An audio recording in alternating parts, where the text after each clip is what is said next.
आई म्हणायची, सांजोरी बनवणं म्हणजे संयम आणि प्रेमाचा मेळ. रवा नीट भाजला गेला की सांजोरी खुसखुशीत होते आणि मनात प्रेम असलं की ती गोड लागते. आज धावपळीच्या जगात जेव्हा आपण हे पारंपरिक पदार्थ मी बनवते, तेव्हा वाटतं की आपली संस्कृती किती श्रीमंत आहे.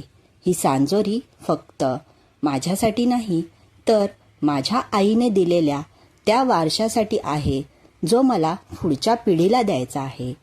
तर अशाच काही नवनवीन रेसिपी पाहण्यासाठी आपल्या चॅनलला सबस्क्राईब करा. रेसिपी आवडली तर लाईक करा. बरं, आणि सांजोरीची पूर्ण रेसिपी पाहायची आहे तर वरती दिलेल्या त्रिकोणावर क्लिक करा आणि सर्व रेसिपी पहा आणि कशी वाटली ते कमेंटमध्ये नक्की सांगा.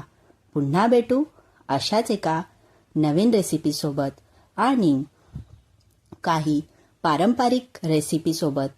तर तुम्हा सर्वांना माझ्या अक्षय तृतीयासाठी खूप मनःपूर्वक शुभेच्छा. धन्यवाद.